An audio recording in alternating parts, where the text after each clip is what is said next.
All right, today I wanted to go over how to use the comparison tool in both the Holley logs and the Holley software, the tune file software. So, um, the reasons why the use of comparison is so powerful and so useful is because you can always revert back to something that worked great for you in the past very easily, even if you've made radical changes to the car. So, um, right now I've got a string of, we went out testing about a month ago, and I've got a string of test sessions in my comparison folder. But I just want to show you something here. So, like, this is from February 28th, 2025, House of Hook test one. This is the global file that's open.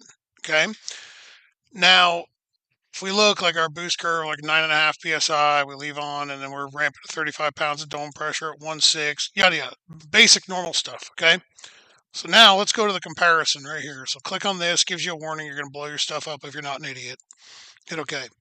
So here I have I have the second test global file, the third, fourth, and the fifth. All right. So this is all 5 runs we made, all the global files for all 5 runs we made on, like in the software right in front of us. If you come over here, it'll populate a long list of everything that could be different. And then what's in like bold, dark black is the differences. You can click up here and hit show differences only. So from test one to test two, the only differences is fueling. Okay. So let's look at test three. Well, now we've got some differences here, right? So global is going to be the name, right? It's a config name, right? So test one to test three. So disregard global. Um, Fuel, unless you went and made a difference, but learn is probably off by 1 or 2% or something like that. So let's look at system. So the first first hit we made is here, and then the third hit we made is right here, right? So let's look at system. What did I do in between first and third? Individual cylinder timing corrections, right? So I made an individual cylinder timing correction in cylinder number 1. So what I did was the base, which is what I had a degree out of it in the base. Like, so on test 1, I had a degree out of it. In the comparison, I put that degree back in it. So that's the only difference, right? So now let's check test 4. Let's go system, individual cylinders, timing correction. Same thing, right? Same. I still put that degree back in it, right? So there's no individual cylinder corrections happening on test 3, test 4, or test 5, right? So we can kind of skip over that. But let's go back to test 3. Let's go to boost. This is an easy one to spot, right? So there's no difference between our launch. So here we'll do this, go to boost. There's no difference in our setup, right? So like our launch target is 9.5 both times, okay? But if we go boost versus time, here's the table difference, right? So the comparison, or the base, which is test 1, is right here, okay? The comparison is right here. So we didn't increase and go beyond 35 pounds of dome pressure, but you can notice we brought it in faster, right? So like you look down here, we got 35 pounds. Here, the base, we had 35 pounds by 1.6. The comparison, we got 35 pounds in by 1.4. So I just backed it up 0.2 and made it a little bit more aggressive. And the result of that was, let's see here. Test 2, we're going to do open data log. Here, test 2 went 108, 280, 180, 418. Test 3, which is those changes that I made, went 105, 275, 409, 181 to the 8th, right? Anyway, so we're gonna get to the data logger here in a second. So it's a good, easy tool to use to spot check. So let's look at test 4. Look at that, test 4, boost versus time. Still the same 35 pounds of dome pressure, but we tightened it up even more and we brought it in at 1.3 instead of 1.4, right? And then we look at test 5. We got a little rowdy. And honestly, not that rowdy, right? So like, if you look, let's see, we got 40 pounds in it by 1.4, where we had 35 pounds in it by 1.6 on test 1. So we only went up 5 pounds of dome pressure, but from test 1 to test 5, and we've backed that up from 1.6 to 1.4. So not a huge change, but the early part of the run is where the bigger changes were made, right? So this is on my own personal car. This is a twin turbo big block Chevrolet. So like these these dome pressure numbers may look like small to some of y'all or huge to some of y'all. I don't know, but the reality of it is that this thing's pretty spot on and it runs right around 1-to-1 dome pressure to boost. So we added 5 pounds of boost to this thing and backed it up and got it to accelerate a little bit faster early. So let's look at some of the other differences that we have, right? So that's easy way to spot check this. Here's how you use this the other direction. If you've got a tune-up and you're about to make another pass, right? What you do is you go, man, this boost curve netted these results 102, 268, 399. Obviously, there were some other changes in between there, but um, this is the boost curve that got us into the 268 range in the middle. So if we wanted to import that, all we'd have to do is click right here and hit copy to base. And it'll bring this boost curve right into your base file. So let's look at if we look here, our boost setup, our launch target changed. It went from 9.5 to 11. So we left a little bit harder on pass 5. If we look at pass 4, we left at 10. If we look at pass 3, we left at 9.5. So not huge changes, but definitely incrementing in the right direction to go faster. So now let's look at transmission, right? So we go transmission, racing transmission, dump valves. So this is literally just, these are the only changes we made to go from 18 to 399. We started off with our base of a 0.8 second dump valve being on for 0.8 seconds. And now the dump valve is on for 0.6 seconds to run this, right? So to go from 418 to 399 or whatever it was, 108 to 102, there's the difference, right? Now let's look at advanced. Let's go 2D per gear table 3. There you go. This is my spool table, right? So like right there, the base doesn't move, right? Notice the base doesn't move, but look at the delta on the axis, right? So the way I modify this is I literally just come in here and change what my target's going to be. So if we look, test 1, there we go. The target was to leave a 10.0 pounds of boost on test 1. For test 2, or for test 5, the target was to leave at 11 pounds of boost, or whatever the number may be. So the comparison tool, though, gives you all those highlights of like what you've changed. So maybe you go to a racetrack and you go, man, we can go, I think we can go 108 here, but we can definitely pour the power on out back. Well, maybe you want to take a blend of test 5, right? Maybe you want the boost curve from test 5, so you could copy to base that. So like we'll just do it right now, right? So we'll copy to base, and we're going to rename this file something else, right? So copy to base. Now we've got our boost curve in there, right? But now we go to system, rev limit 1. Well, we were leaving at 4150. But to go 102, we left at 4250. I don't want to leave at 4250, so we're going to skip that, right? Then we can go to advanced. Say, here's the timing retard that we use. It's on a dial, right? So where did we leave on the timing retard? That's a manual input. So what we could do is say, hey, on test 2,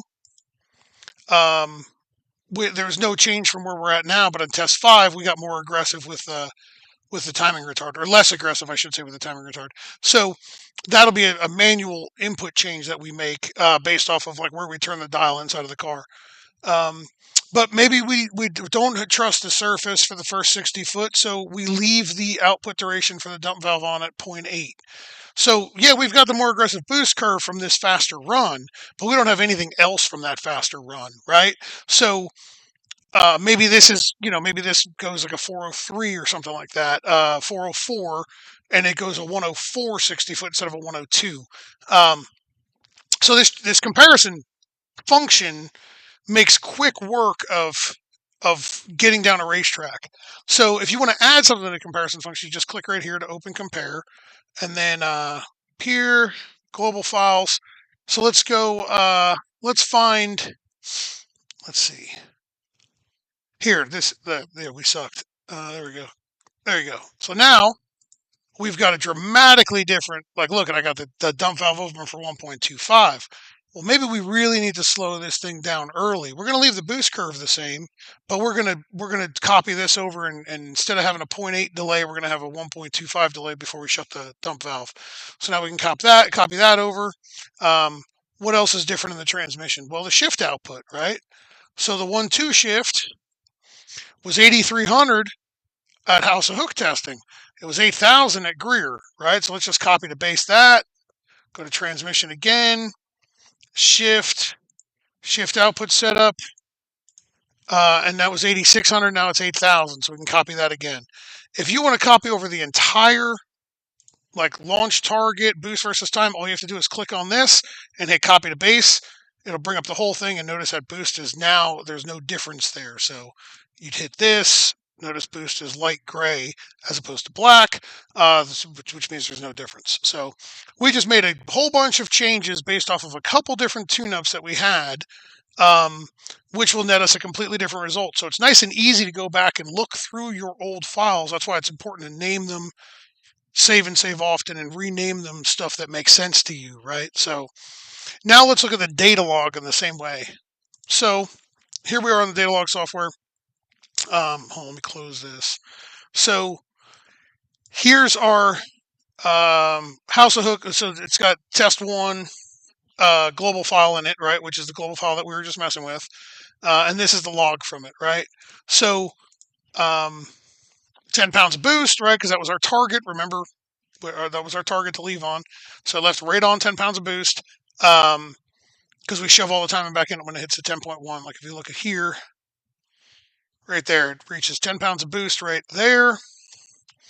And ignition timing's at 8.3. Once it tries to go over 10 pounds of boost, 10.1, we're back up to 27.4, crams the timing back in it, and it flatlines that boost, and it should sit right around 10.0, right? 10.0, 10.1, 9, 8, 9, 9. It's as close as you're going to get. So we leave right there at 10 pounds of boost, and we look at our target dome pressure, and it follows our curve that we had for test one. It's easier to see right there. There you go.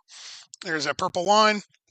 So now let's compare test 2, right? Or test 1, test 2. It's the same thing.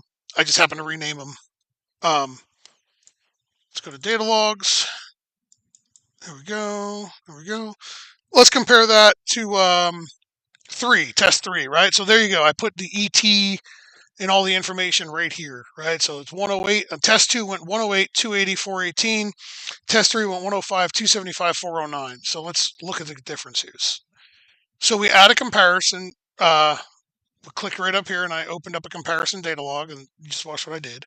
Go to left click, hold, and zoom, right? Hold, drag so you can zoom in. So look, our goal here was to leave on 10 pounds boost, right? Or 10.5 pounds boost. So we went from 10.0 to 10.5. So we left on half a pound more boost, right? But our dome pressure target's still the same. Here we are. Let go of the button. What's this green line? Well, this is my timing knob, right? So here, when we went 108, it had 6.2 degrees out of it. When we went 105, it had 3.5 degrees out of it. So it left at the same RPM. It left at the same, well, within 0.5 pounds of boost of each other, right? But it had a little bit more aggressive of a timing retard in it on the first pass than it did the second pass, which slowed the engine down, slowed the turbos down, slowed the whole car down. So let me get rid of some of this stuff here. There we go. So it's easy to go back, look at a data log, and go, okay, I like the way it accelerated through here. I like the way it did this, that, and the other all through the run, but I want it to leave a little bit softer here, or I want it to be a little bit softer at this point in the run. You can go into your comparison folder, you can grab one file versus the other, and you can import stuff into your new global file. Now we can save it as, let's just say, 4625 video on comparison. And now we know if we want to run that, it's going to have a conglomeration of all these different tune-ups. So I use the comparison function quite a bit. I definitely use it when I have to go back and look at what I've done on this car or other cars or customer cars.